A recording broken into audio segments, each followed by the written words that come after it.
ਚਲੰਤ ਮਾਮਲੇ ਤੇ ਜਿਹੜੀ ਡਿਸਕਸ਼ਨ ਚੱਲ ਰਹੀ ਸੀ ਕਿ ICBC ਪੈਸੇ ਬਣਾ ਰਹੀ ਹੈ ਜਾਂ ਪੈਸੇ ਲੂਜ਼ ਕਰ ਰਹੀ ਹੈ, ਇਸ ਦੇ ਬਾਰੇ ਹੁਣ ਕਰੋਨਾ ਵਾਇਰਸ ਦੀ ਵਜ੍ਹਾ ਕਰਕੇ ਬਹੁਤ ਸਾਰੇ ਲੋਕਾਂ ਨੇ ਕਾਰਾਂ ਨਹੀਂ ਚਲਾਈਆਂ, ਐਕਸੀਡੈਂਟ ਨਹੀਂ ਹੋਏ, ਕਲੇਮ ਨਹੀਂ ਹੋਏ, ਕਈਆਂ ਨੇ ਪਰ ਇੰਸ਼ੋਰੈਂਸ ਵੀ ਕਟਾ ਦਿੱਤੀਆਂ ਸਨ। ਉਹ ਦੱਸਣਗੇ ਕਿ ਅਸਲੀਅਤ ਕੀ ਹੈ, ਹਕੀਕਤ ਕੀ ਹੈ। Honorable David E.B. Minister, good morning. Good morning, Mr. Sutherland. How are you? Very good. Thank you very much for joining us. Thanks for having me.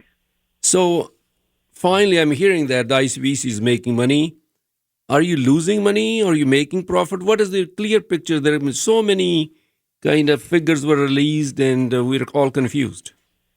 Yes. Well, the bottom line of the report that was released yesterday about the impact of the pandemic on ICBC is that some impacts have been very positive and some have been very negative, and we don't know how it will look at the end of the fiscal year. So on the positive side, we talked about already about a reduction in accidents. Well, now we have some numbers to share. In the most recent week of data that we released, there was a 46% decrease in accidents, and there was $158 million in projected savings from the decrease in accidents from around mid-March to the last week of April. And so that's a lot of money in a very short period of time that ICBC saved. And if that activity continues like that through the whole year, ICBC is going to have a very profitable year.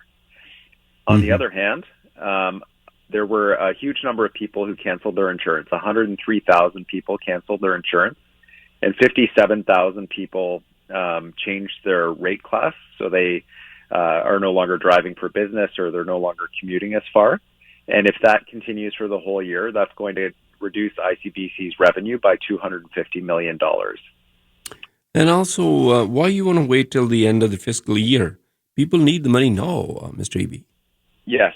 So we recognize that people are in desperate financial situations now, which is why we put a number of measures in place so that they can defer their insurance and enter a payment plan for 3 months worth of insurance. So you don't have to pay your insurance right now if you can't afford to.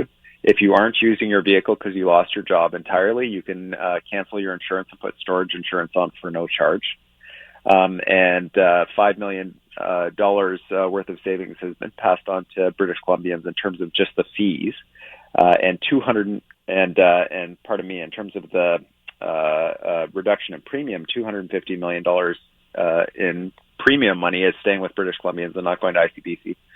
But that's really not savings when you cancel your insurance. The real savings for British Columbians are going to come from the reforms we're doing to insurance that are on track for May of next year. That's when people will see significant savings on their premiums. Can you tell us a little bit more about this $1 billion investment loss after ICBC is facing this market collapse? Were you investing into some high-risk stock and share market? Or what is the impact on the corporations, on us people? Sure. So ICBC has about $16 billion in premiums that people have paid that haven't been paid out yet for injury or damage claims. Every single dollar of that is accounted for in terms of going to pay for injury claims or for accident claims that have either already happened or are expected to happen in the future. And so ICBC invests that money. Some of that money is invested in bonds, some in real estate, all kinds of different mechanisms. It's actually a very conservative policy. So less than 10% of the value of the portfolio was affected by the collapse in the stock markets, but that's still, for ICBC's portfolio, the size of it means a very significant impact on the investment. So at one point, it was when the stock markets collapsed entirely, shortly after the pandemic, health orders were put in place, ICBC was looking at $1 billion loss. Stocks have significantly rebounded since then, but there's a huge amount of volatility. Anyone who's investing in anything right now knows that there's a huge amount of volatility, so we need to prepare for the possibility of an up to $1 billion impact.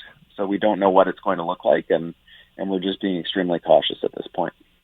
And also, I'm hearing that private insurers across Canada are providing $600 million back to the customers. Many are giving automatic rebates. So can ICBC do the same thing or no? Yes, when we use their math, ICBC has given $250 million back to customers, which is almost a third of what private insurers across Canada did. And so that's a very significant number, as well as $5 million in fee refunds. The private insurance industry is much better at marketing than ICBC is. There's no question about it. So I was on a radio station. I heard the private insurance representative say that one company had given a 40% discount. Well, the way to get the 40% discount was to put your car in the driveway and not drive it at all. And we have that here in BC, but it's not a 40% discount. It's a 90% discount when you cancel your insurance and put storage insurance on it. And there's no charge to do that. Mm-hmm. So, they're much better at marketing. ICBC has given a lot of opportunities for British Columbians to reduce their costs during the pandemic. And if they show a profit at the end of the year that's more than expected, that creates the possibility for us to do rebate for customers or to build up ICBC savings so the interest helps provide long-term rate stabilization, or some combination of those, or something else entirely to support drivers. But we know that because we're passing a law in the next session, which you're familiar with, that if ICBC has any surplus, it doesn't go to government. It has to, by law, stay within the company and benefit drivers. I remember you made some changes, really fundamental changes, and implemented them in September 2019. Have they affected the corporation in any way? Yes, we were up to the last couple of weeks of the year, of the fiscal year last year. We were looking at break even or even a small surplus for ICBC, which would have been the first time in a long time that happened. Unfortunately, that's when the pandemic hit. And so we are still waiting on the audited financial numbers for year end, but it did not turn out as we'd expected, unfortunately. The good news is that we're hopeful that this year is going to be a much better year for ICBC, depending on how the pandemic rolls out. And that starting in May of next year, everything is on schedule for fixing our insurance system. You know, Manitoba has a public insurance system, and they're using the system, the enhanced care system that we're moving to. And they were planning a rebate for their drivers even before the pandemic, and they also have among the lowest rates in Canada. So we know we're on the right track for that for May. We just have to get there. Mr. Eby, anything you would like to add in closing? Yeah, just a recommendation for your listeners. If you've changed how you're using your car because of the public health restrictions, your business is closed, or you're no longer using your car for a long commute, you should call your broker and you can change your insurance for no charge, and you might save some money. Thank you very much. I really appreciate your time. You bet. Thank you, Mr. Thind. Thank you. Bye-bye.